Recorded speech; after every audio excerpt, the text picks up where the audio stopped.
Welcome to the Russ Joy Show. I'm Russ Joy. You figured it out? Because you're smart and it's also the name of the show.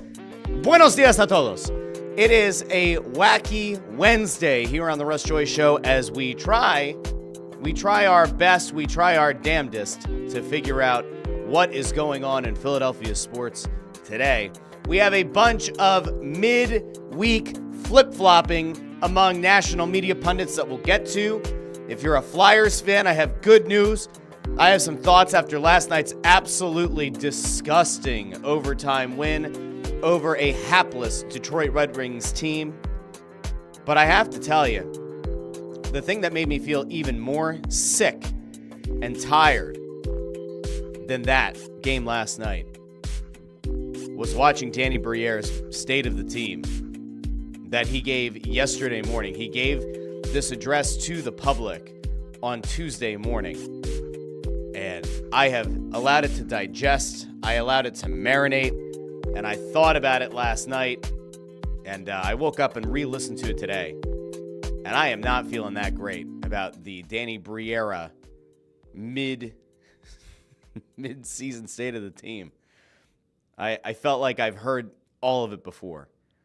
And we'll get there in a little bit. And like I said, I have many thoughts. I have so many thoughts. Oh, by the way, it's Wednesday. The inauguration was on Monday. We didn't do a whole lot of the presidential stuff. I didn't do the presidential call-ins like I had originally envisioned doing, but I think it's okay. I don't think any of you are that bothered by it. We are now 2 days into Biden no longer being president. The country still stands, at least as of 2 days later. Facebook right now, my Facebook feed is just chock full of people losing their ever-loving minds. I mean, we had, over the weekend when TikTok went down, I had people saying they were going to go sign up for Red Note or whatever it is. That's like very directly run by the Chinese. And they're like, oh, well, this is going to, I'm going to show the American government. I'm going to go sign up directly for the Chinese app. And then TikTok came back and people were like, well, I don't know. They're thanking Trump. I can't do TikTok now. And I was like, oh, God. Like, this is where we're at, huh? This is where we are. Okay. The rhetoric will calm down after he takes office, did it? No, I'm not so sure. But my Facebook feed is full of people having their 15th meltdown since Election Day. I'll tell you what is still strong and arguably stronger than ever, and that is this show. So welcome him. Ford says stick to sports. Stick it up your ass, Ford. All right, let's go out to the comments because there are many of them, and we have lots and lots to get through. Also, if not to the keister, Ford, scarf it down. Put it on a bun. Scarf it down with a little bit of mustard, maybe a little bit of ketchup. Whatever you're into on the tubular meats. JH is here. Hello. All right. Andrew Fawcett already checks in and says, Russ is spicy this morning. Can I tell you why I'm feeling spicy? I went to go start the show this morning, and I use my iPhone. This is like the hidden secret to why the video quality is better now than it was over the summer. I use my phone now, and the little Johnski that holds the phone in place was holding the buttons on both sides of the phone, which apparently triggers the 911 call and notifies your emergency contact. So I had to preemptively try to allow my wife to know I have not fallen and can't get up. I'm okay. And also to try to prevent La Policia from showing up to my my house, fearful that something has happened to me. As you can see, I am here, and I am not sending weird Morse code through my eyelids. So there is no one harassing me or bothering me now. All right. So that made me feel a little bit spicy this morning. But I'm going to go out to the comments. Andrew Foster says, good morning, everybody. Greg Bondarenko says, morning all. Hope everyone is staying warm. It is bitter cold. I went outside this morning to load up the little ones with my wife. 3 degrees. 3 degrees. No, I don't sign up for 3 degrees. Global warming. Well, global warming does bring cold temperature. Shut up. Nico says, good morning, and fly, Eagles, fly. We're going to get to the Eagles today and the Flyers. They're really our key focus. They're the only two teams in town that matter right now, and so we will get there. Chris Freed asks, is Russ Jostrada for not being granted a pardon for his Sixers predictions on Monday? maybe I'll get a pardon. Maybe they'll pardon me. They'll say, Russ, you thought you were going to be a top 6 team in the Eastern Conference, but Joel Embiid, London Bridge is falling down. The man is made of glass, and it's very sad, and he is shattered once again, and so are your hopes and your expectations. It's very sad. Maybe I'll change my fan allegiance. I can't do that. I don't have it in me. Peter says, morning from a snow-covered Outer Banks. I follow a couple of Outer Banks groups on Facebook, and I saw a lady trying to convince somebody, like she was going to pay them $25 to drive to her house and take a picture to send it back to her, because I guess she didn't live in the Outer Banks, like in the off-season. And I was like, wow, I guess that really is a special thing. Anyway, let's see. So Chris Freed says, last night was a low-energy showing by the Flyers. Andrew Fawcett says, if that game was any tighter, it would have been Hitch's belt. I don't know if I have. I don't think I have the I don't have the Bundy sound drop here, but if I did, I would absolutely use it right now. Like, Chris asks, if it is Bills, Eagles in the Super Bowl, it won't be. Will a new media outlet in Philly bring back Wing Bowl? I don't know, but the Bills aren't making the Super Bowl. I told you guys this on Monday. Like, to me, there's virtually no chance. We had Glenn Mack now on the Press Row show last night during the first intermission. Lovely guy. And he and his dad, every year they take the same picture, and he wants to see the Bills make it to the Super Bowl, because if the Eagles aren't going to win it, at least his dad's team can. And I didn't have the heart to tell him last night, but the Bills are not making the Super Bowl. They're not winning this weekend. Practically no chance. If I were a betting man, which I'm really not, I'd throw down more than $5 on the Chiefs to win. Andrew says, I'm simultaneously watching Chris Christie's Jeff Beck guitar auction, wondering why I don't have an extra $1 million laying around to buy something. All right. Let's see. Greg Bondarenko says, the Eagles shouldn't have let the Chiefs win before. Sure. And Chris says he was at the Super Bowl, had a seat in the end zone, second level, the end zone where the fumble return for the touchdown occurred. We're going to actually get back to that touchdown because it's in a bit of media shenanigans that I want to get into today as well. Let's see if there's anything else I wanted to get to here. Andrew Fawcett says Danny's address was as energetic as the game. I'm trying to decide if I want to start with the Flyers, if I want to start with the Eagles. There's part of me that honestly wants to start with the Flyers, but I might start with the Eagles because that is why many of you are here. We'll see. Chris Freed also says Flyers are 5 years away from being 5 years away. When you accept that, life becomes easier. I mean, it's the same thing all the time. It never changes. It doesn't matter who's in charge. They never feel like a Stanley Cup contender, and they very rarely feel like they have the elite talent necessary to become a Cup contender. They're certainly not there right now. They're certainly not very close. Chris asks, will an NHL... Oh, hold on. Hold on. The camera went out again. This is the second time this week. Can't have that. All right, hold on. We're going to flip over to this. Whoop, there we go. We're good. We're back. That was weird. Did not like that. Let's see. Is there anything else we wanted to get to? Amy says, we can all agree that ketchup on any tubular meat is un-American. I have to tell you, for a long time, I was a captain ketchup on the hot dog, and I no longer am. I'm a nice spicy mustard. When I go into the press box at Flyers games, spicy deli mustard every time. Jamie says, good morning, Russ. Nice to see a respectable showing from Sam Ersson last night. It was a respectable showing from Sam Ersson last night. It was a perfectly fine showing from Sam Ersson. Do I believe that he is the true number one of this team? Yeah. Do I feel good about the fact that John Tortorella has now named the Iron Giant Ivan Fedotov the number 2? I do, in fact, feel good about that as well. Raymond Supper asks, did you see the video of the guy playing ice hockey on Bourbon Street? I did.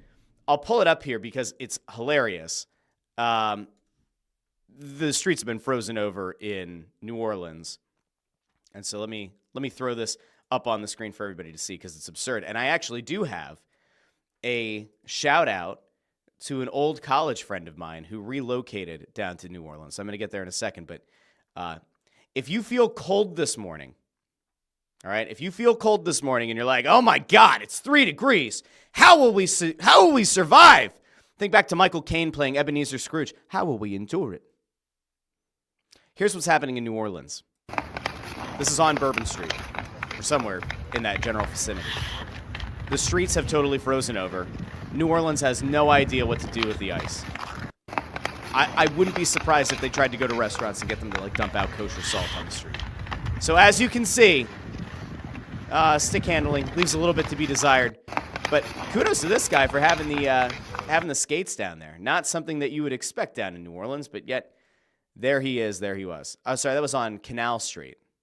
So if you are in New Orleans and for some reason you're thinking about driving around, don't. That is my message. Now, there are other things happening in New Orleans, and that's what I was kind of alluding to a little bit ago. A good friend of mine from college relocated down to Philadelphia, or down to New Orleans about a decade ago, I think it is at this point. And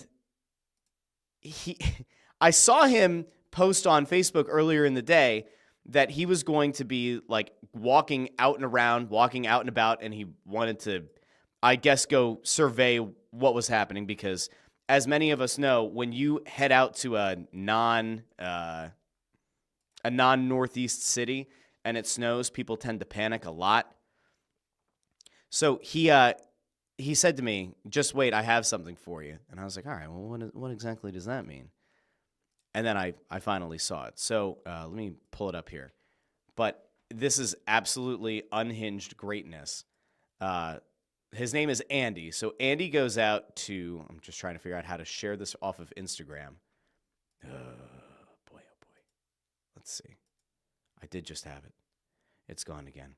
I'll find it. Fear not. Andy goes and meets with the local media, meets with the local TV station.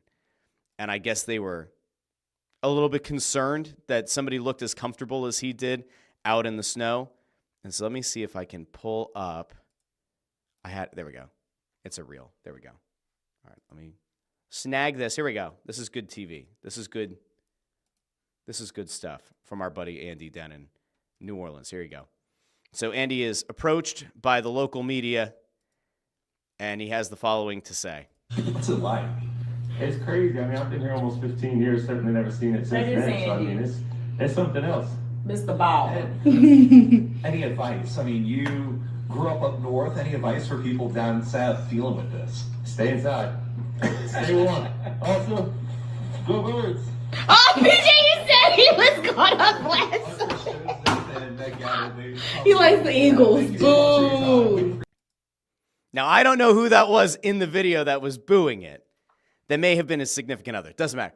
He went out in the snowstorm wearing the Eagles hoodie underneath just in case the media came up to him, and he shouted out the Birds. Now, in fairness, I think that the snow in New Orleans kind of portends good things for the Eagles because the Eagles did, in fact, dominate a snow game against the Rams, and perhaps it is a sign that your team, your town, your Philadelphia Eagles are going to end up down in the Super Bowl. And again, we are going to break down some of the midweek media takes by the national media. Some great people out there.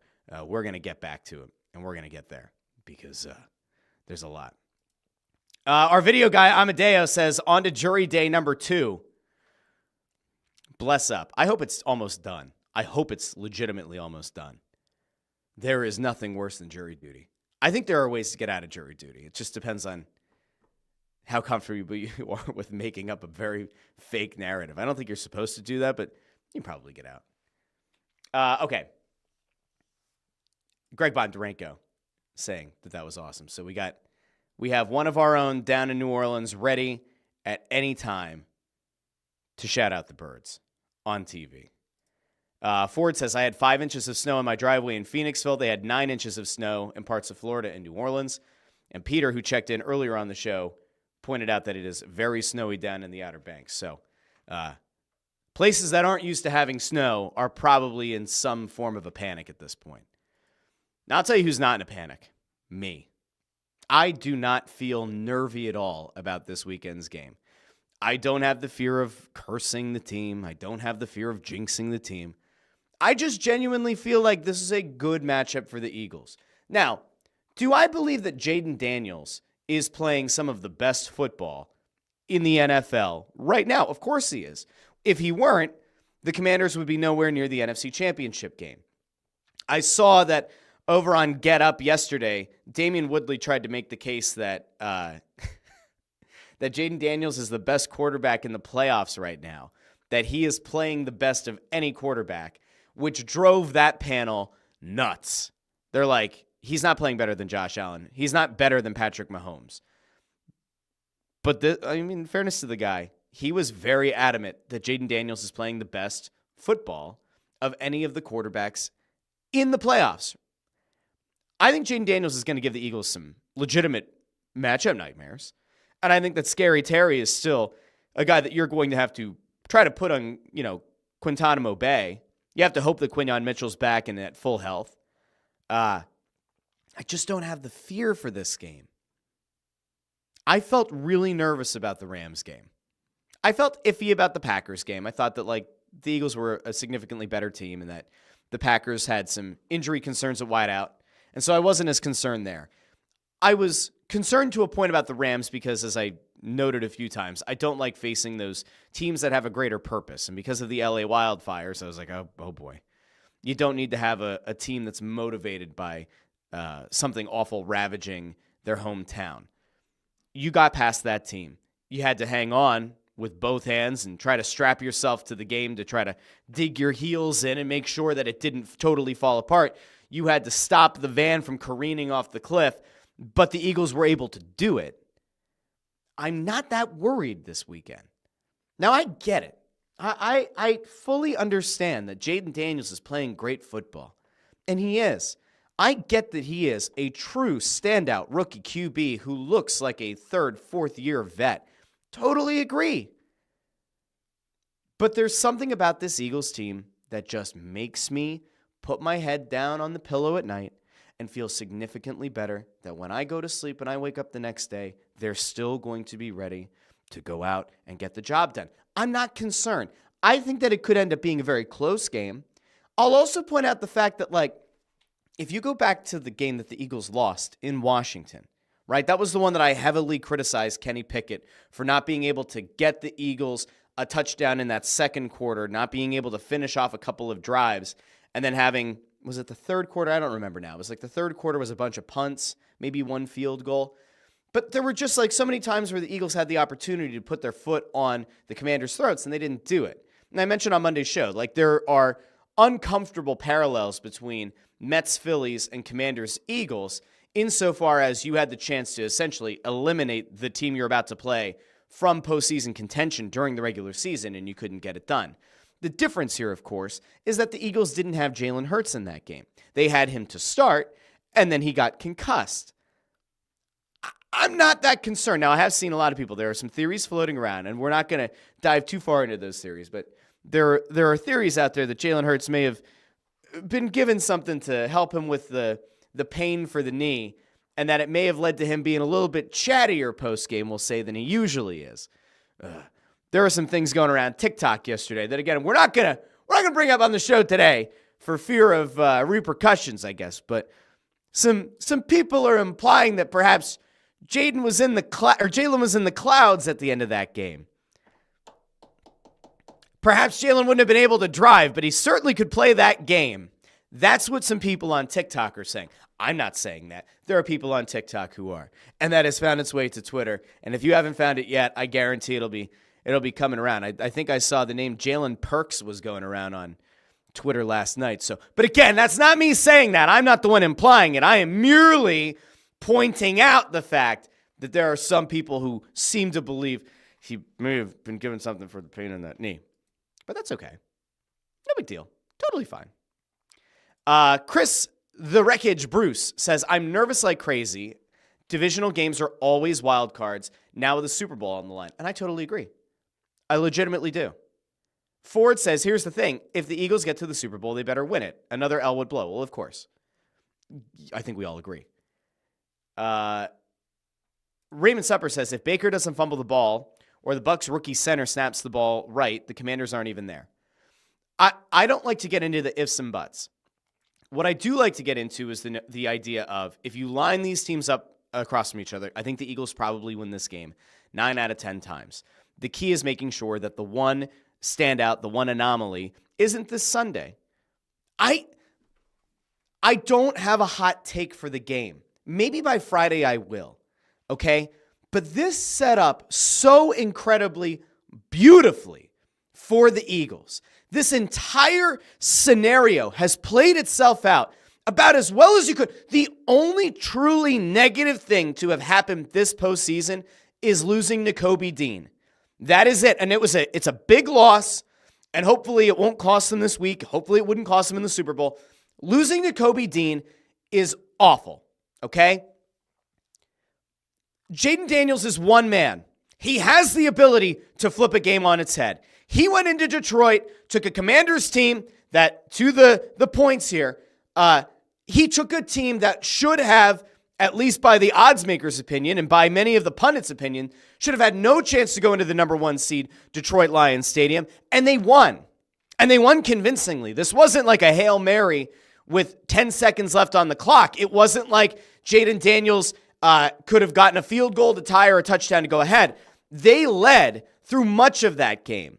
They were within striking distance and legitimately in a spot where they were ready to win that game from the opening kickoff.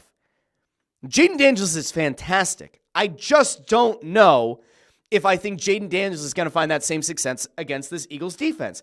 And in fairness, the Lions defense had injuries and had holes. And I'm not trying to discount or discredit the win that Washington put up.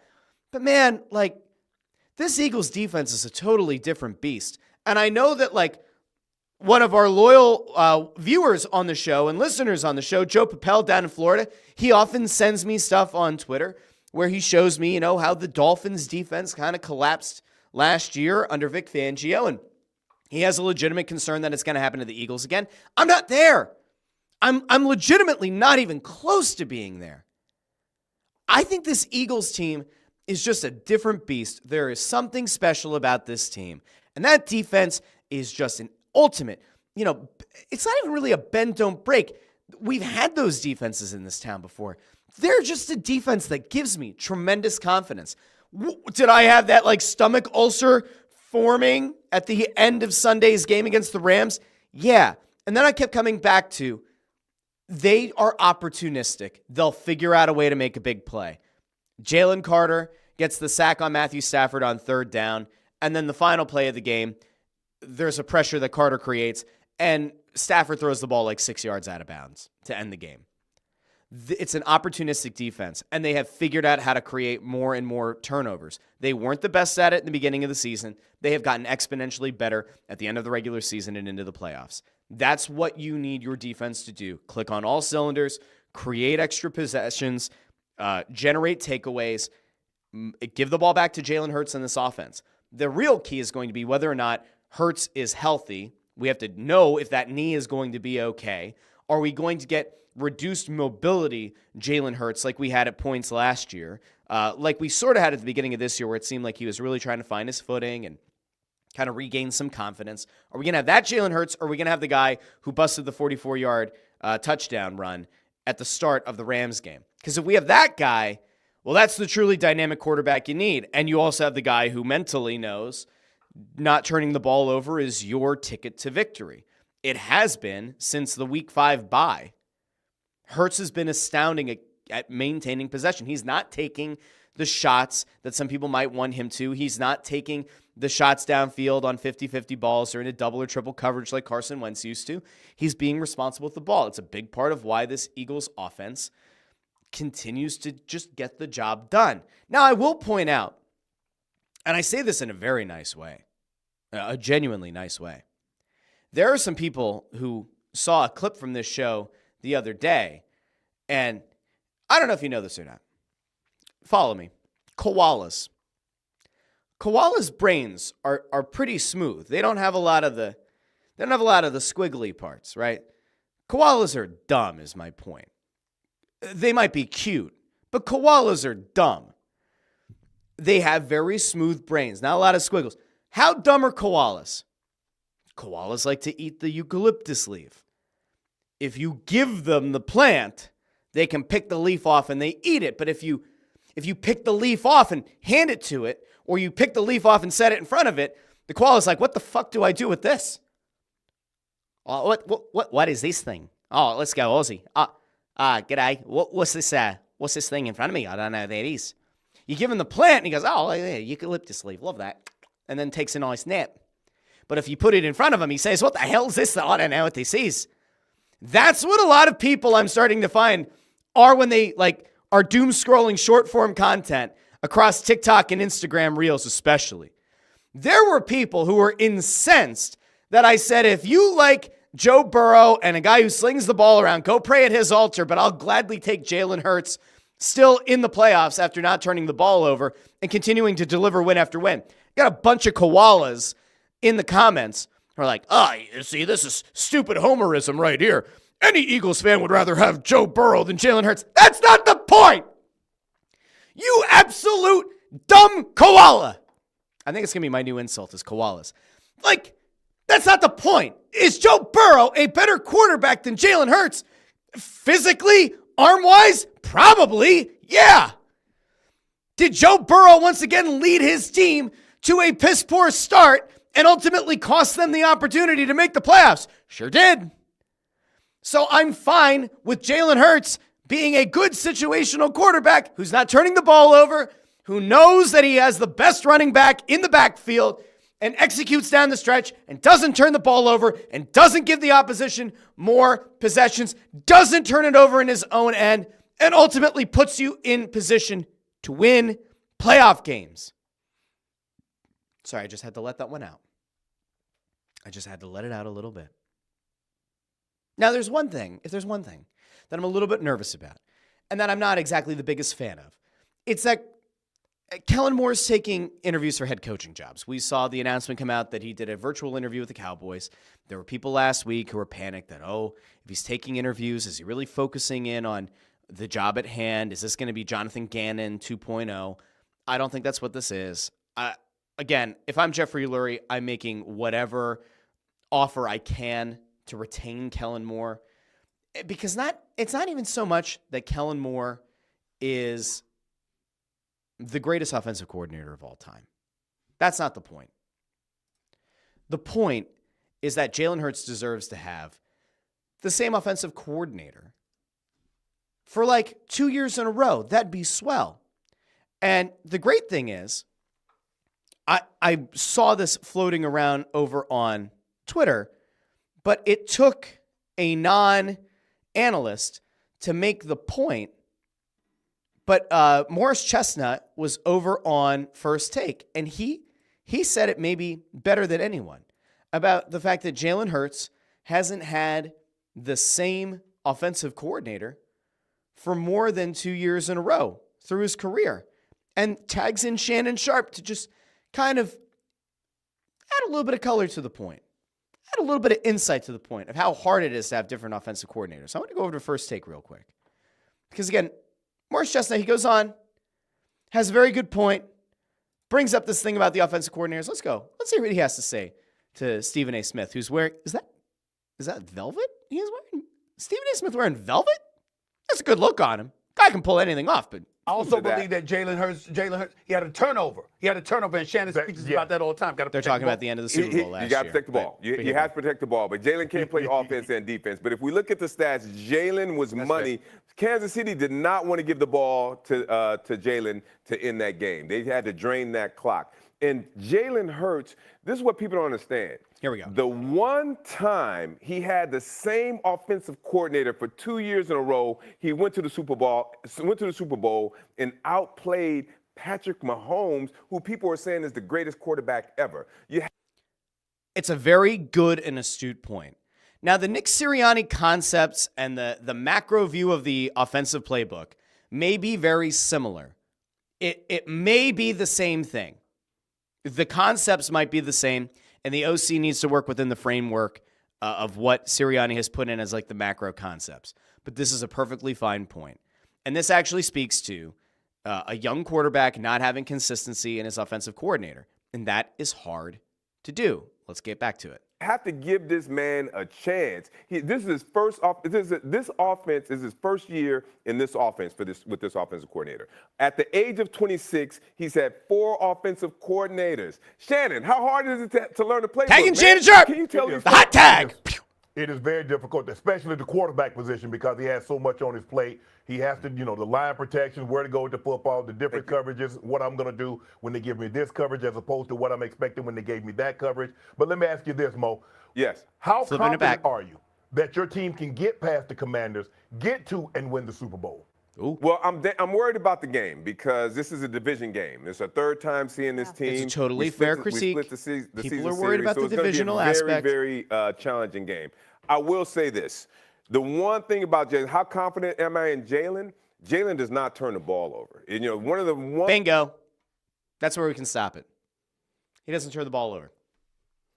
Now, could it change? Sure. If this Eagles-Commanders game turns into Jalen Hurts fumbles the ball and throws a pick, do the Eagles win? I don't know.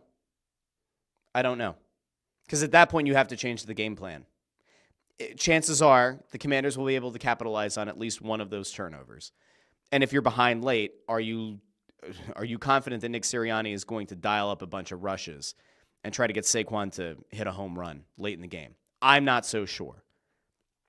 But if you maintain possession and you get out to a nice little early lead and you ride that all the way, you're fine. Now, I'm going to keep it on the offense because Alex Smith was on Get Up. Alex Smith is not a Jalen Hurts believer and is certainly not a believer that they're going to get past the Commanders this weekend. I just want to see. We'll see how everybody's feeling after this.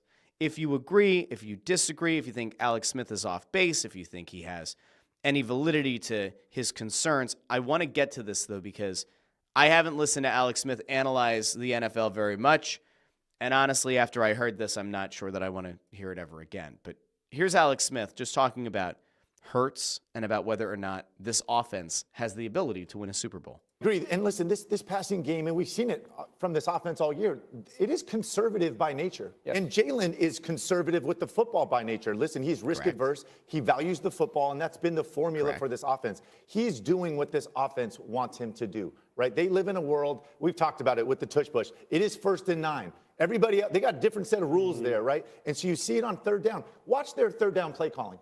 I mean, this team never throws it past the sticks. Right? Again, trying to get to a 4th and 1. So his point is that when the Eagles are in a 3rd down situation, they are not throwing beyond getting the 1st down. They're trying to do an underneath play because they know that they have the tush push at the ready. Is it a fair critique? Maybe. Has it worked to this point? Sure has. We can tush push, right? They throw, I mean, only Daniel Jones and Gardner Minshew have a lower stick percentage than Jalen Hurts. That's a fact. Right, and again, he took the sack. All right, but where are those two? They're at home because they suck and their teams suck and they are effectively useless as NFL quarterbacks. So I'm not exactly sure what the relevance is, counselor, because it works for the Eagles. And he has these games, and I agree with you. This was they could win yesterday in the snow. They may be able. Next week, right? Washington's run defense is not great.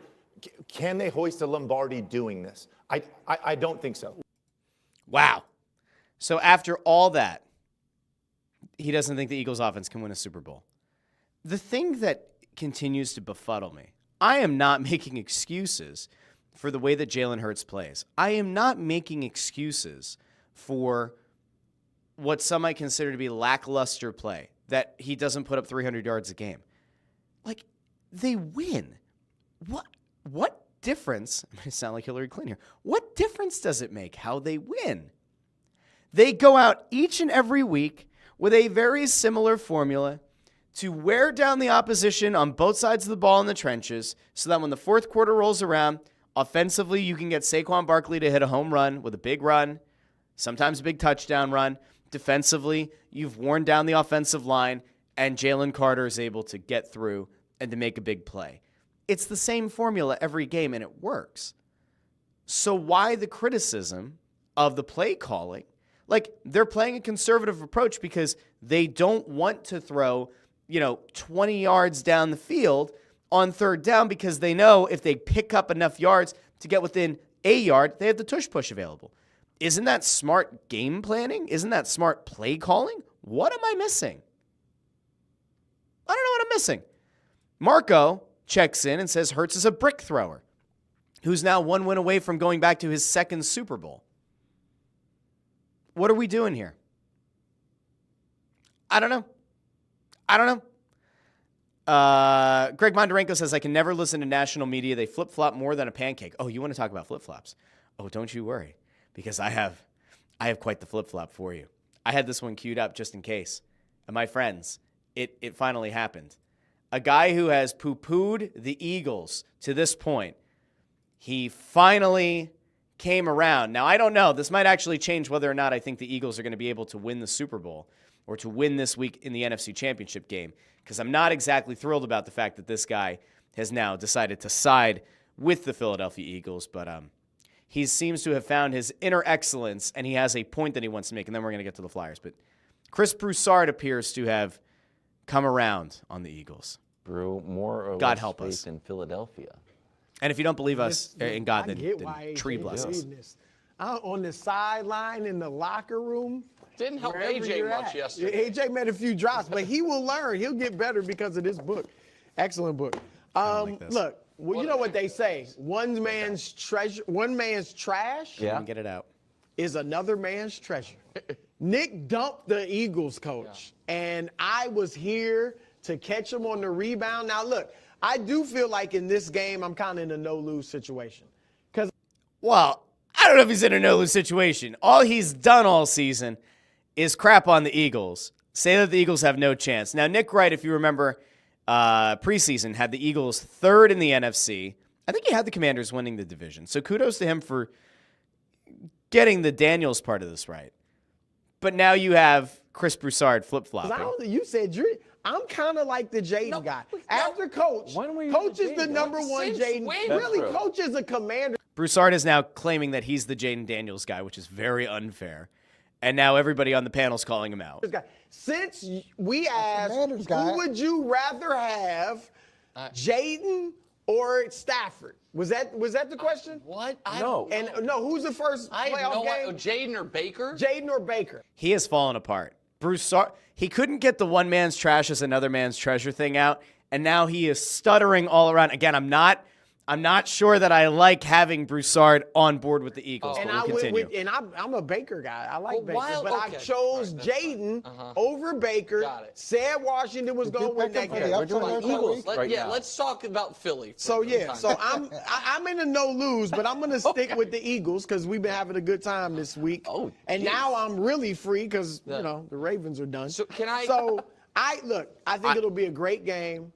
I don't know what to do with this. I think the Eagles running the football. Saquon's averaged 148 yards and 2 touchdowns against them. Is he going bold? In the 2 games. I get it. The first game, Jaden was he had the ribs, so he wasn't himself, but they kept him under wraps. I think they'll be able to keep him from scoring 40. I think Jalen Hurts can throw the ball well enough. I'm not saying it's going to be a shootout. He can He can throw the ball well enough. So we're back to the Jalen Hurts isn't an actual quarterback kind of take. Okay. A.J. Brown had 2 drops. Yeah, but now hold on. Can I? Because you're. Nick Wright's loading up in the 3-piece suit. To the matchup. I'm going to do that later. As far as more or less faith in Philly after the game they just played, Saquon's unbelievable. Unbelievable. And they said it on the broadcast, like running himself into the Hall of Fame. He might very well be doing that. Even though he doesn't have a bunch of amazing seasons, this season's been so amazing, it almost counts as 2 great seasons. Okay. And I'm not going to kill Jalen for his performance. Is there a but? But I am going to kill Sirianni. Okay. There is a but. All right, so he's going to go after Sirianni. We're not even getting into that clip. I need to know if you feel any better now that Chris Broussard is on board, or do you feel bad? Now, Jamie, our resident Ravens fan, or at least Ravens and Eagles fan, but definitely is a Ravens fan, and I feel bad for Jamie because Lamar did everything he could, and Mark Andrews blew that game for them. But it says Chris Broussard has picked the Eagles because the Ravens lost. He was completely behind them prior to that, to the point it was borderline embarrassing. Friends, the media, I'm sure, are going to flip-flop at least one more time between now and Friday's show. And I will cover all of it because the point of the show is to break down the biggest stories in Philly and national sports and dissect the media that cover them. Hence why we, on a wacky Wednesday, like to go out and see what these wonderful media pundits are talking about. Chris Freed says, of the 4 remaining starting quarterbacks, Hurts is a distant 4th on who you want as your quarterback if you're building a Super Bowl team. Everything's situational. I don't know what to tell you. Like, if you're lining these guys up, and like, okay, if you flip-flopped Patrick Mahomes and Jalen Hurts, is Jalen Hurts as good as Patrick Mahomes in that Chiefs offense? No. But is the offense going to be the same? No. Andy Reid's going to readjust the offense to fit Jalen Hurts. Again, I am not trying to make the case that Jalen Hurts is the best quarterback in football. But right now, he's the best quarterback in this system for this team. Would Jaden Daniels be better than Jalen Hurts in this system? I don't know. It's hard for me to get fully behind a rookie quarterback. He's playing insanely good. He's playing insanely good within the Commanders system.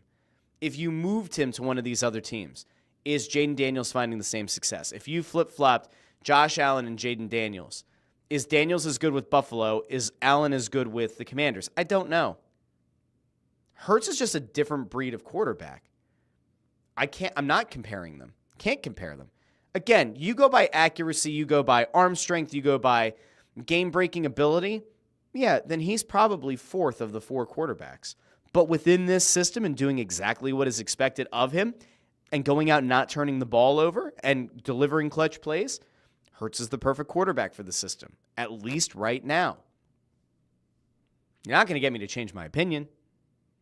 If he goes out and has a game where the Commanders get up early and now you're throwing the ball 45 times with Hurts and he gets picked twice because he has to change his entire decision-making process, then that's different.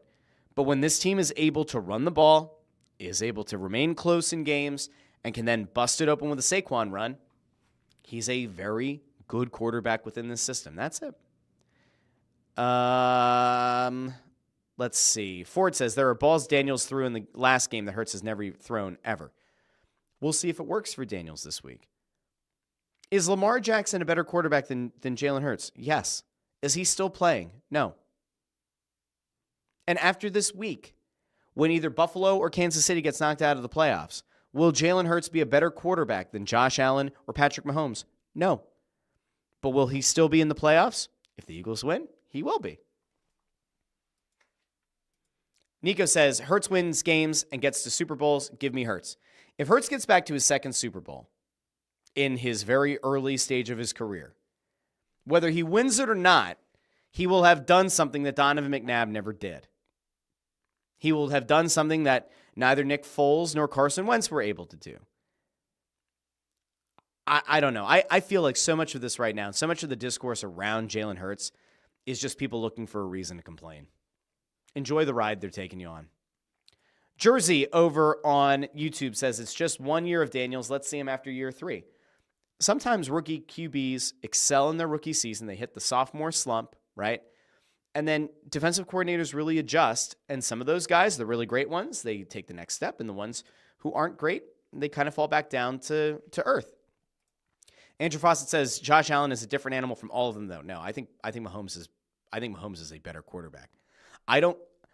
Josh Allen is a very good quarterback. I get why people put him in the top 3, top 5. But I don't look at Josh Allen as being the greatest thing to ever happen to the quarterback position. I don't get it.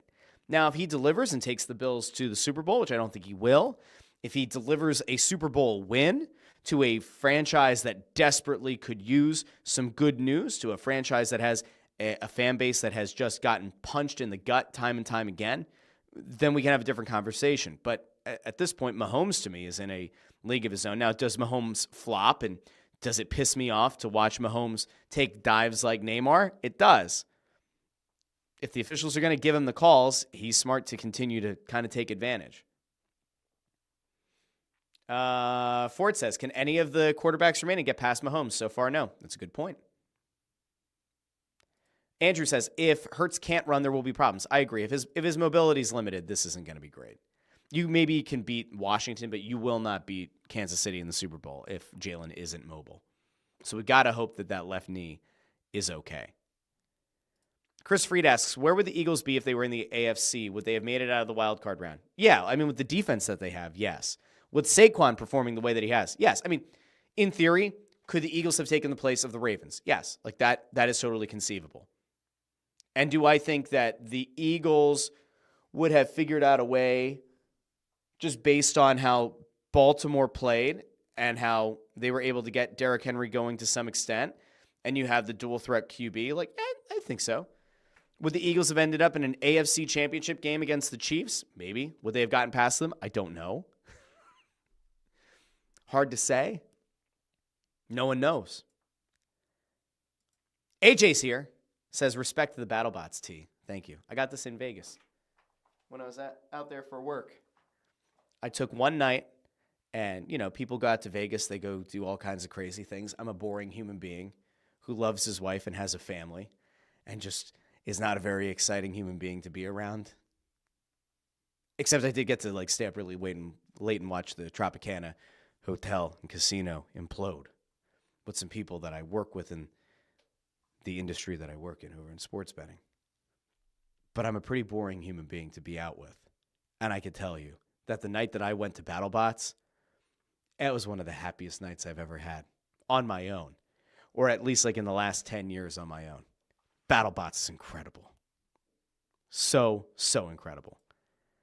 And JH says, so you didn't hit the craps table? No. I don't like casinos. I have a really hard time with casinos. I just don't get it. I don't get the appeal. I think I talked about this when I got back from Vegas. Slot machines make no sense to me. Craps I can understand from a social aspect, like if you're out there with friends, family, whatever. It doesn't do it for me. I like everything else around the casino. I like good restaurants. I like to see a show. Casino floor just doesn't do a lot for me.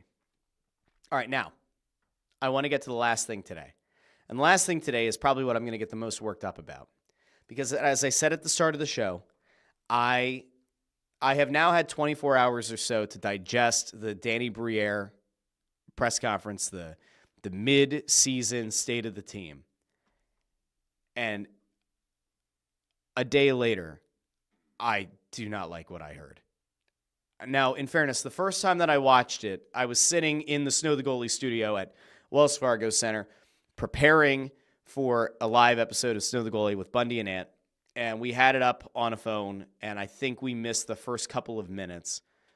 And I have to be honest, I absolutely hated parts of what was said in the press conference. I'm going to bring it up here in a second because I want to make sure that I'm being fair here, that when I critique what I heard and what I didn't like, I want to make sure that you hear it from the GM's mouth, and then I'm going to hit you with it. Because I think it was honestly one of the more disappointing press conferences you could have had. And I think that there are legitimate reasons to be concerned with whatever the fuck this team is calling a rebuild, because it does not feel like a rebuild. I want to start with something that was alarming that Briere had to say about Alexei Kolosov and his willingness to go down to the AHL after Tortorella has now named Ivan Fedotov the number 2. I think I have this queued up right. Let's go over to Danny. If you guys make that decision. Let me go back and get Charlie O'Connor's full so question. We're looking at different things here. I guess given everything that happened at the start of the year, is he willing to go down to the AHL if you guys make that decision? As far as I know, yes. I don't. As far as I know, yes. What the fuck does that mean? He's your player. You own his rights. We mean as far as I know, he's willing to go down. Okay, let's continue. Have any reasons to believe that he would. I mean, if that would be his decision, but it's not. It has nothing. That would be his decision. What? To do with anything that's going on. That he was number 2 at some point, or that he's number 3 right now. That's all torts. I don't decide. What is all torts? Whether he plays or not, sure. Whether he's up here with the team, that's you, homie. You're the guy who controls the roster. who plays, how much they play. I manage the team and the roster, and I let them coach. Okay, I have a significant issue there. Can we just have a moment? Let me see if I can bring back the good old fashioned dynamic tracking here. Oh, there we go. Hey, how you doing? How you doing? So Danny Briere says that he believes that Alexei Kolosov would be okay with going down to the minors. He'd be okay with it. No reason to believe that Kolosov wouldn't be okay with going down to the AHL. And then also notes the fact that whether or not he plays is up to Tortorella, true. But he also says that it's Kolosov's decision on whether or not he's okay with going to the AHL. Bullshit. What are we talking about? We're still on this. You're 47 games into the season. What are we talking about Alexei Kolosov? If he wants to go down to the AHL, he can. If he doesn't want to go down, what? Are we seriously doing this again? We're really going to do this thing where it's, oh, well, Alexei Kolosov, we don't want to run the risk of losing him. He's going to go back to Belarus? Is he going to try to like bribe the KHL to give him a spot? What are we talking about? He's not an NHL goalie. He's an AHL caliber goalie right now. He needs to go down to the A and figure out how the hell to play goalie in North America. And then maybe next year he can come up and compete for the backup spot. But I'm sorry, we're 47 games into the season. He looks outmatched every time he gets on the ice. What the hell are you talking about? It's his decision. No, it's not. You're the GM. You're supposed to earn your playing time. He doesn't belong at this level. What are you doing? It is infuriating. Sam Ersson, your number one goalie. Great. Ivan Fedotov, who your coach said weeks ago is the number 3. He played himself into being the backup. Excellent. You didn't want to put him on waivers. You were afraid of what the contract was going to potentially do. You were afraid that maybe, despite the contract, another team was going to try to claim Fedotov off waivers, and then you're left empty-handed. What the hell is Kolosov doing here? Why are you carrying 3 goalies? Oh, well, maybe they're worried that Sam Ersson's going to get hurt again. Fine! When they have to put Ersson on IR again, bring Kolosov back up. That's what you do with a young goalie. That's what you do with a guy that you've given NHL reps to. Or maybe, just maybe, as much as it would be disgusting, maybe you just tell Alexei Kolosov, you're going to go finish the year in the AHL. And if there's an injury at the NHL level, Cal Peterson's going to come back up. Because I don't know if anybody remembers or not, but it's supposed to be a rebuilding team. The whole fucking point of a rebuild is to get elite talent. That's the whole point. And now the Flyers are once again very much stuck in hockey purgatory. They are doing the same damn thing. Now, Chuck Fletcher led this team into hockey purgatory because he was a dolt. He led the Flyers into hockey purgatory because he kept making stopgap moves, believing that this team was significantly more talented than it was. Briere isn't making any acquisitions to make the team better, but he has the option to move players who could make the team worse. You're in year 2 of a rebuild. Do you know how many GMs in any league, let alone the NHL, had the opportunity to legitimately tear the thing down as much as they want and then choose, you know what, we're going to let the players decide, which is another thing that he gets to at some point is, man, it drives me nuts. All right, I'm going to go back over to Briere because there's more that he had to say. I almost regret the fact that he had more to say following it, but here we go. What's just, I guess, the broad organizational philosophy headed into that one? Nothing has changed. It's still the same. The Four Nations Cup. We don't care. The reality is, there's not a lot of high-end centermen in this league. And this is about teams have them, they want to keep them, or the price is crazy. So, and we're not willing to give up on our future at this point. Yes, I realize that it's a glaring need that we'd like to upgrade. A lot of teams want a 1C. That's not new. Elias Pettersson's out there. Is he a number 1 to you? It varies depending on who you talk to. There are some people who think that he's a locker room cancer. I'm not totally in that camp. He is significantly better than any center you have right now. He also has a $12 million price tag, and you're going to have to move significant salary, but we'll get there. But it has to make sense. And, this, and I understand you guys want some work and you'd like to have. It has nothing to do with wanting work. That is one of those, it was like a little media job. I like Danny. Talk to Danny some nights going into games. But, it's not about media wanting work. The reason I get incensed about where the Flyers are isn't because I want to have something to talk about.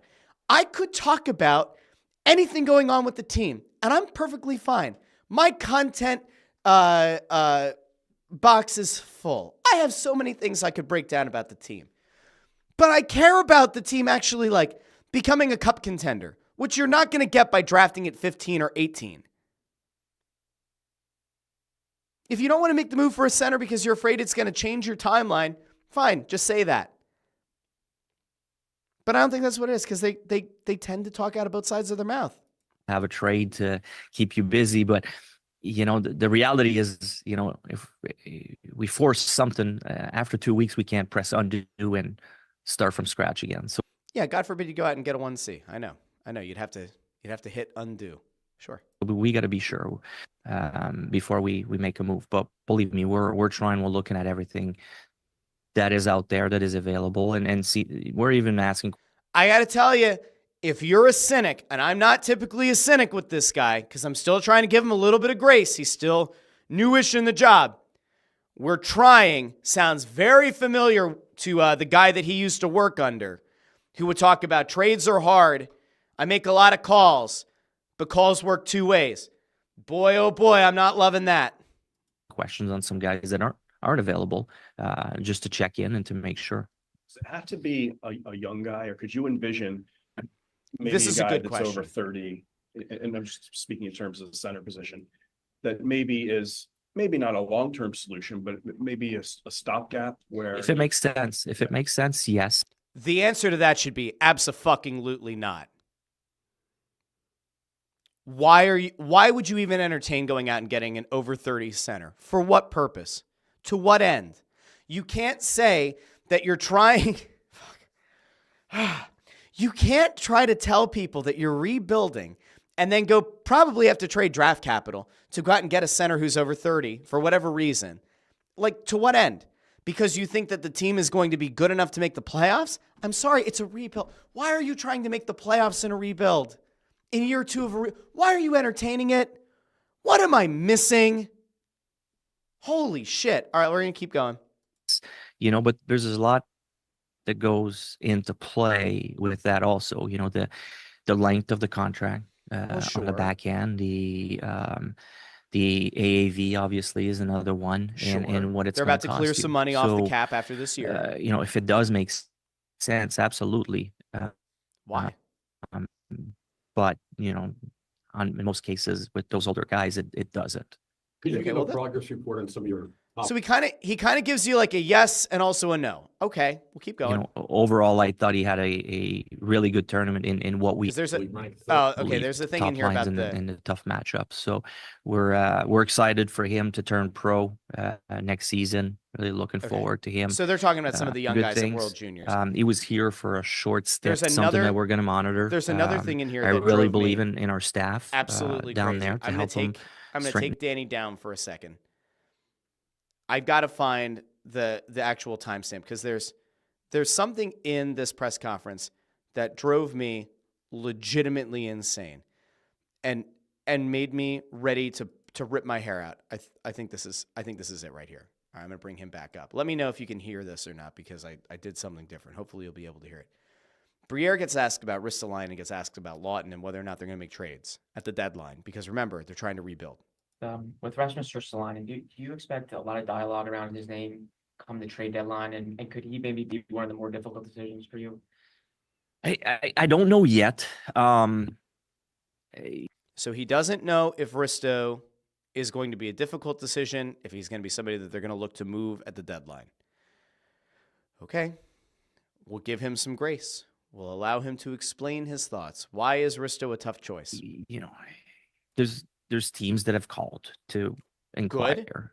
Good note. But Risto's been so good too for us, and True. he's not a rental. Now true. for us, there's no rush to treat him. We finally, have him healthy. We finally have him playing extremely well. Correct. To find a right shot D like that and to play in your top four, to play as physical as he does, they're tough to find.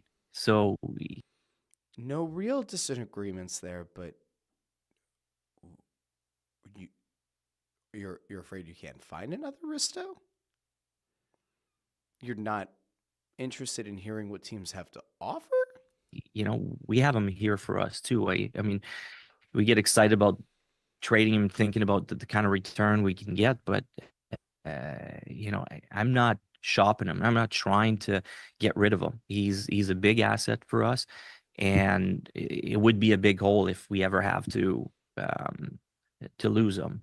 It would create a big hole in a rebuilding team. If only you had 3 first-round picks and 3 second-round picks coming up. If only you were able to either use those picks to potentially draft a replacement or to maneuver and use a pick or two along with a roster player to go out and get a Risto replacement who might actually be better and even younger. Now, Risto's only 30. It's not like he's ancient. It's not like he's 35. I'm almost 35 now. I feel like I called myself ancient. But like Risto's not an old guy. He's also not like a young pup. Again, I thought that it was rebuilding, but I'll get back to Risto because I don't disagree with the premise here. There is something that he's about to say shortly that I very much disagree with.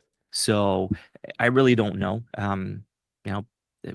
where it's going, but I can tell you I'm not shopping him. I did receive some calls on him. He's received calls. He's not shopping. Risto has been loud and proud about saying how much he loves playing for Torts and how much he enjoys being here. Does that enter into the decision at all? Because all right, don't care goes about a long that. way.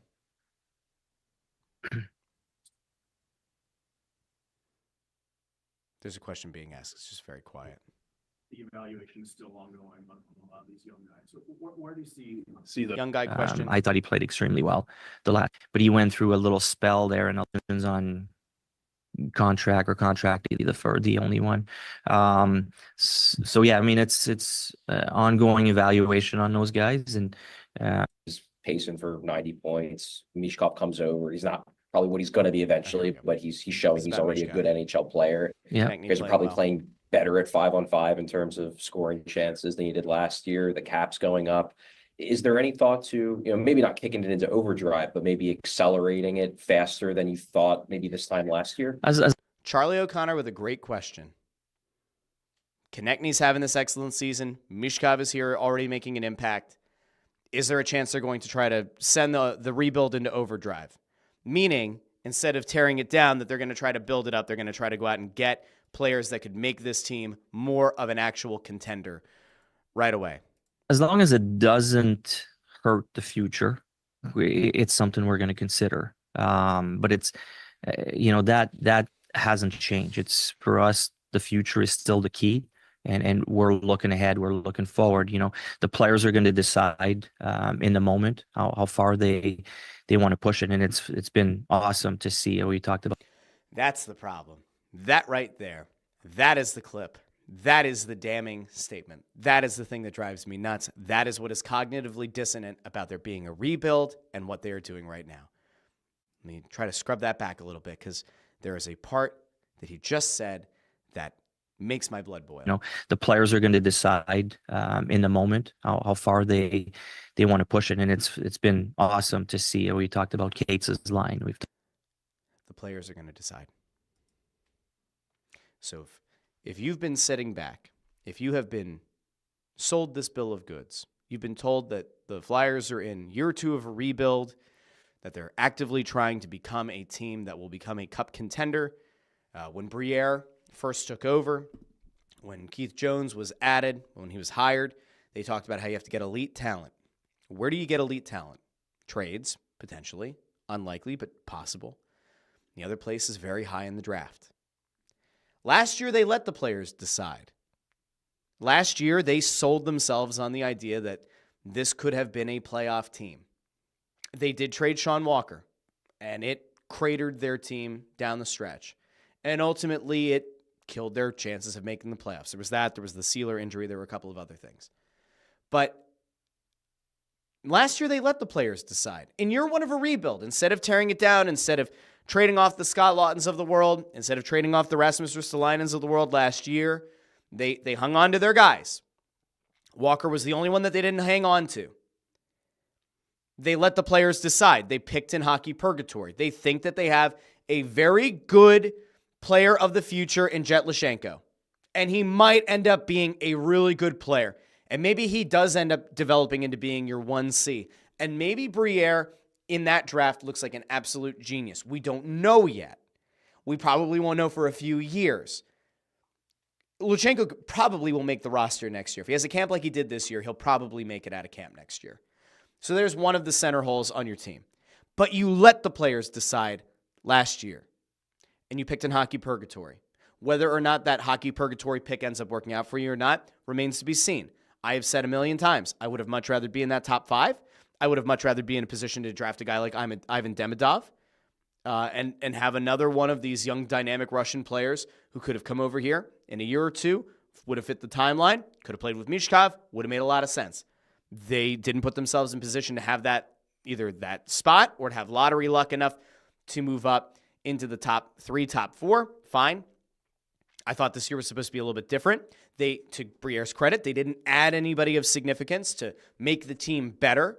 They went into the season without Carter Hart. They had Sam Ersson as the number 1, was untested really as being the number 1 guy for a whole season. He's had 3 lower body injuries that have cost him significant time.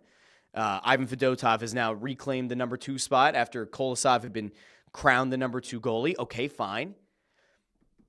But you have players that teams are inquiring about. He goes on to say in this press conference, like there are players that have been inquired about. We have talked about it before, but Joel Farabee, Morgan Frost, Rasmus Ristolainen, and Scott Laughton are 4 players that have had interest from other teams. If you're rebuilding, you can't get through the deadline without making a deal.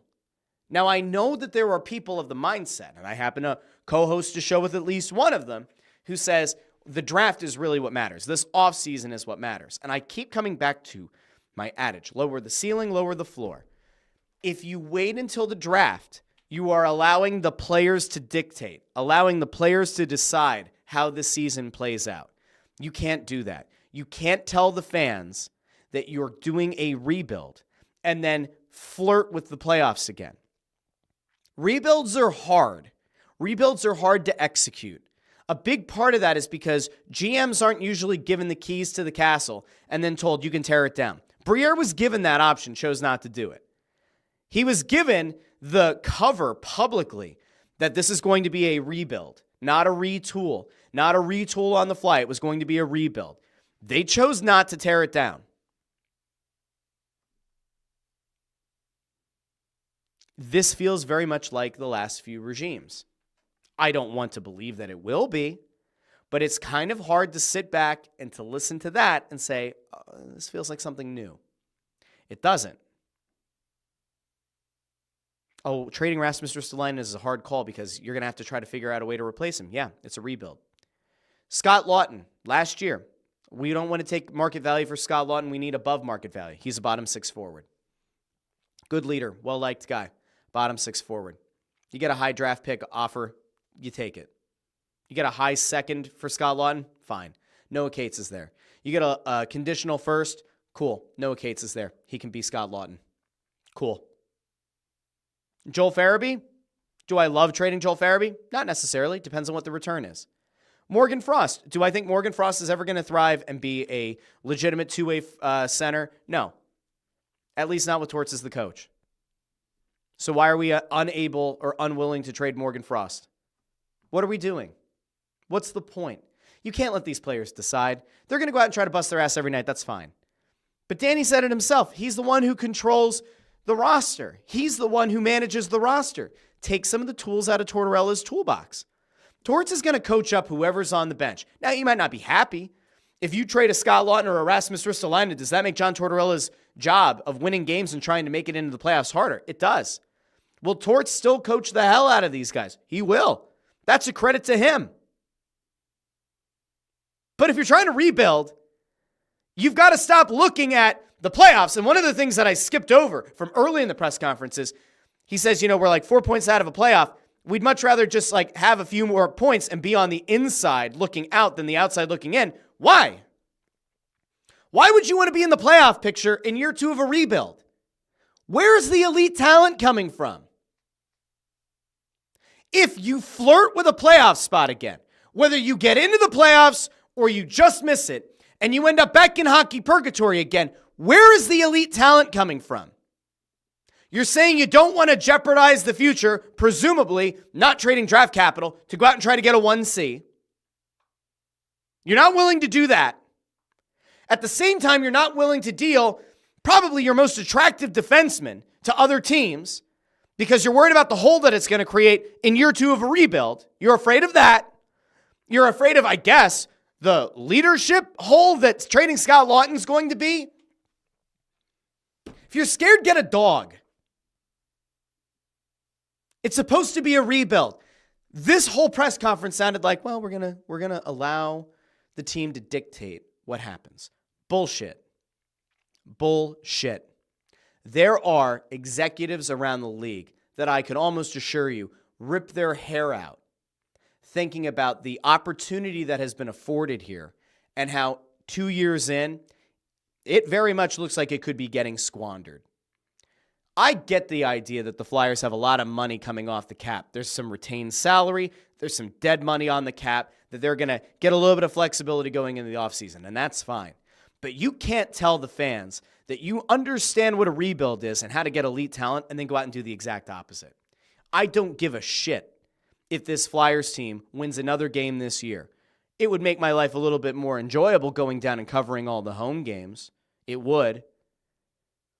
But if they ultimately put themselves in position to go get another elite talent to pair with Matvei Michkov, and then you say 2025-26 season is where we flip the switch. We want to start competing next year. But we now have 2 elite talents, Michkov and whoever the next kid's going to be. And you feel good about Lutsenko? Guess what? I'm on board with you. You want to deal some of the draft compensation at the draft to try to go out and get a 1C and use your high pick this year to try to get one more elite talent, maybe a center, awesome. I'm fully behind you. But if you're going to seriously allow this team to dictate whether or not you chase a playoff spot or you deal some of the talent to send yourself closer into the lottery and give yourself a chance at a top 3, top 4 pick, I don't know what we're doing here, man. I have a very hard time rationalizing it. We have all gotten to watch a lot of mediocre at best Flyers hockey for a very long time. It would just be nice to finally be able to say there's a lot of good to look forward to. There's a lot of talent in the pipeline. There isn't right now. This draft is absolutely critical. It cannot be overstated. 3 firsts and 3 seconds as of right now before they make any other deals. You need to nail this draft. If you don't deserve a job. That's where we're at. We're months away from finding out if they're going to nail the draft. But I have a very, very hard time with this idea that, like, we're fine flirting with the playoffs again. You're either pregnant or you're not pregnant. You're either rebuilding or you're not rebuilding. The reason that so few teams say they're rebuilding and then ultimately make the playoffs is because they typically tend to take one direction or the other. We want to win games and try to make the playoffs. We want to set ourselves up by removing talent to get a better pick. It shouldn't be this hard, but for some reason for this organization it is. And I don't get it. Greg Bondarenko says, well said, thank you. Ford is also not pregnant, which is probably good. I'm going to go over to the comments here because I saw a lot of comments coming through. I just had to, make sure that we got that across. Katie Snap over on YouTube says, you're so heated you think they're playing divorced guys. Everybody needs to go watch the movie Goon. We're playing divorced guys. We're playing a bunch of guys whose marriages are in the toilet. We're playing divorced guys. JH says, oh my God, I'm done with sexy Alexi. Let him take his puck and go home. Why the hell are they letting him dictate anything? Briere is in charge. These are questions I have. JH also asks, why are they bending over backwards for a not NHL goalie when we have a strong goalie pipeline? Again, a good question. Bjarnason and Zavragan both came up in this press conference. They seem to think highly of those guys. But why they're bending over backwards for Kolosov, your guess is as good as mine. Andrew Fawcett says, I'm so confused about the situation, or by the situation, and his statement about it. I agree. Greg says, Danny's job is to bring in players to the team. Torts decides on who to play or not. I'm assuming Torts tells Danny who to send to the NHL, or the AHL. Maybe, possibly. There's got to be an open dialogue. If something's not working, player gets hurt, Palin got hurt, Lawton was out of the lineup, Torts may or may not have had input on Rodrigo Abels coming up yesterday. Was that something where like the guys in the AHL are like, hey, Danny, this is who our recommendation would be on a short stint? I don't know. Let's see. Linda Joseph says, I remember when a GM for this team made a public spectacle removing the C from its best player. Now we can't send a mid-at-best goalie down to the minors. I think it's fair. Len also calls the team, your town, the Philadelphia Purgatories. Ooh. JH says they could move out Risto, Frost, and a couple more to make Pettersson work. That is true, sort of. They'd have to clear $12 million in cap. I think Risto's about $5 million. After the season, I think they eliminated about $6.5–7 million in dead or retained money. So if you were going to try to make a Pettersson deal, it's probably in the offseason. They'd have to move Risto. I'm trying to remember. It's like Risto, Farabee. And I think if they moved Frost, they would have enough money coming off the books. I think it'd be close. I don't see them making a Pettersson deal mid-season. I don't think they will. Seth over on YouTube says, it seems like it's all about the offseason and next season. Whatever they're doing right now clearly isn't the plan for 24-25. Yeah, I don't know. Also says, I don't necessarily agree with it, but... Greg says he feels like Danny isn't being clear and is running circles. I don't think that's wrong. Greg also says, if I had an offer where I was getting a good return for Risto, I would trade him. Listen, I was very adamant about trading Risto last year because I didn't think he was going to play as well as he did at stretches last year. He proved me wrong. Kudos to Risto. If they ultimately decide to keep Risto because they think that they're going to flip the switch next year, which I wouldn't agree with, but if if they end up with a top pick and they go out and they get their center in the draft this year and they want to make a couple of moves in the offseason and say, all right, we're going to try to be a playoff team next year, I will support it. If that is their plan right now, if they're going to make a couple of tweaks and they're going to somehow try to race to the bottom, which I don't know how they would, but if they're going to try that without trading Risto because they think next year is going to be when they're going to flip that switch, then fine, keep Risto. But if they're still looking at 2 or 3 years from flipping a switch, there's no reason to keep him here. Makes no sense at all. And I think the guy's been fantastic for them this year. And in fairness, you're no longer going to have to retain salary or take back a bad contract to move Risto for a first-round pick. He's a right-handed defenseman. We saw the haul that Briere got for Walker last year. Risto should be able to get you at least a first-round pick without having to take anything bad back. But we'll see. We'll see. AJ says, the worst part about this is Danny is kind of waffling. Yes, that is the problem. There's a lot of back and forth. There's a lot of doublespeak. I don't understand why it's happening. It makes no sense. Chris Freed, going back to my lower the ceiling, lower the floor analogy or idea, says it sounds like a heavy metal song. Maybe I'll have to lower the ceiling and lower the floor and lower the ceiling, you lower the floor. You trade Rasmus, you lower the floor. You trade Scott Lawton and you lower the floor. Sorry. Come back. Try that another day. I feel bad for the people who don't know how to expect the chaos of the show. AJ says either sell off assets and play on making the playoffs in 2 years, or just mortgage your future now, hoping Torts can push the team to a wild card spot in spite of the goaltending. I mean, the latter part is the real fear, right? Like, if the players decide what you're going to do, and you do end up making a move that does deplete at least some of the draft capital to try to go after a playoff spot, you're out of your mind. It's an absolute waste. It's an exercise in futility. Jerry asks, how many years did this add to our rebuild timeline? Asking for a friend. I have no idea. Chris also says the Flyers have forever overvalued their assets. Greg says, making the playoffs is cool and all, but it's hurting your draft spot.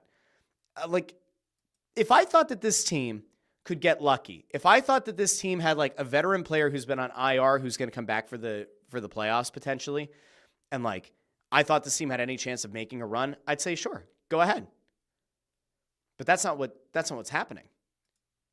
Andrew Fawcett says frustration from losing or frustration from winning and being close. Purgatory is right. It's correct. Andrew says Danny is afraid of the Buffalo syndrome, trading young players and watch them thrive in other places while still being stuck. I have to point out, because the Buffalo thing is always an apt comparison. I don't know if people know this or not. I'm actually going to just double check real quick. I want to double check one number here because I know where the Flyers stand now. All right, okay, this actually works out. Did you know that since the year 2020, since the 2020-21 season, the Buffalo Sabres have 5 more wins than the Philadelphia Flyers? I'm going to repeat that for everybody because when the idea of a rebuild comes up and the idea of racing to the bottom comes up, you hear, yeah, but then you become Buffalo. Yeah, but then you become Buffalo. Then you end up being Buffalo. And how's that working? Buffalo has 5 more wins since the start of the 2020-2021 season than the Philadelphia Flyers do. And I would argue that the Buffalo has had more high-end talent at different points than the Flyers. Sam Reinhart, who Buffalo had and dealt off to Florida, Sam Reinhart is a better player than anyone on this Flyers team. And he was in Buffalo.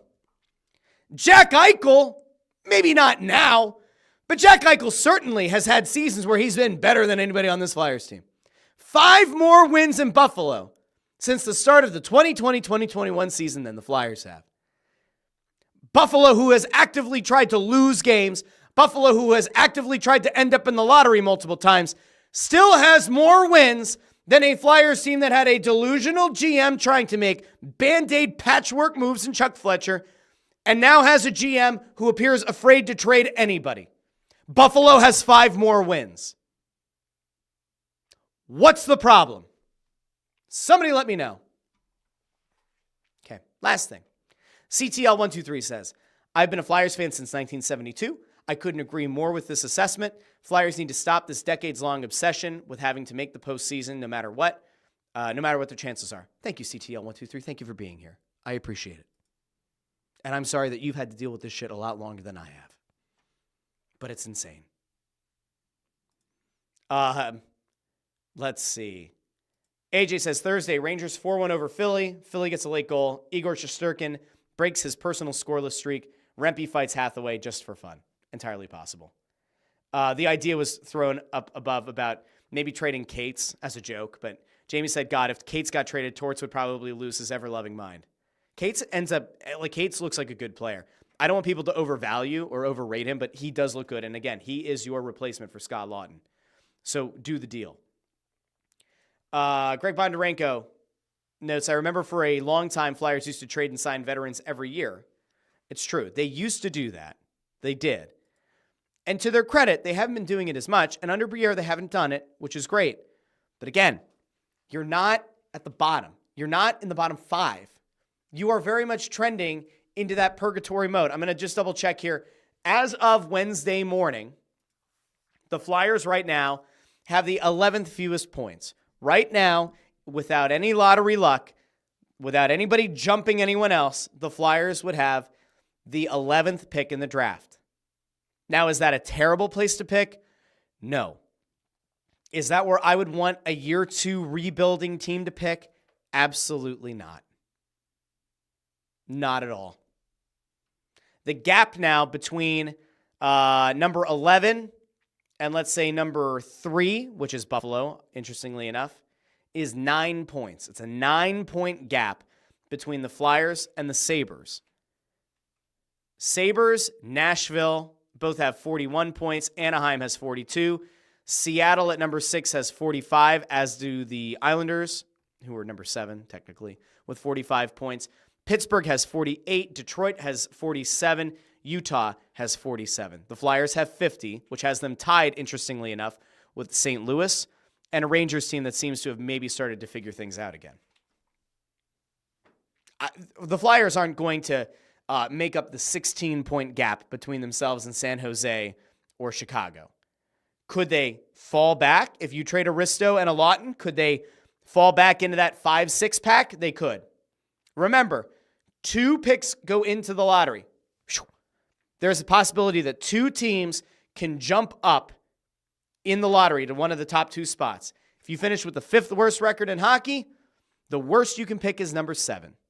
I would much rather that any day. Because right now, if you're picking at 11, given the Flyers luck, they'll be picking 13. Hockey purgatory. That's where I'm going to end today. I want to thank everybody who joined me over in the comments section over on YouTube. I want to thank everybody who joined me on X and on Facebook. All of you who watch after the fact, all of you who listen after the fact in the podcast feed on Apple Podcasts, Spotify, Amazon Music, Pandora, wherever you get your podcasts. We will be back on Friday with a new episode of the Russ Joy Show as we preview Eagles Commanders. And if you're looking for more hockey talk, we dropped a new Snow the Goalie yesterday over on the Snow the Goalie channel. Go check that out. Myself, Anton Bundy, at the Snow the Goalie studio in Wells Fargo Center. And if you're a pro wrestling fan, tomorrow we'll mark the return, once again, of It's Just Wrestling. The numbers have gone up every week, which is nice. Good to see people are finding the show. It's got a nice following over on the YouTube. So if you're a pro wrestling fan, I'll be getting into all the big goings on. I'll probably talk about SmackDown for the first time in a good long while, about Jacob Fatu. So we'll be talking about him. Anything that I found notable, CM Punk calling out Hulk Hogan on Raw. And we'll get over whatever happens on Dynamite on Wednesday night. So if you want to watch the pro wrestling shows over on It's Just Wrestling, has a nice logo. You'll see my face. It's hard to miss. I've got like a 5 head or whatever. My head is hard to miss. Go subscribe to the channel there. Otherwise, I'll talk to all of you Friday morning at 8:30 a.m. live on YouTube, X, and Facebook here on The Russ Joy Show. Until then, this has been The Russ Joy Show, but you knew that already because you're smart and it's also the name of the show. I messed that up, but that's fine, and we're going to head out. Have a great day, everybody. Talk to you Friday.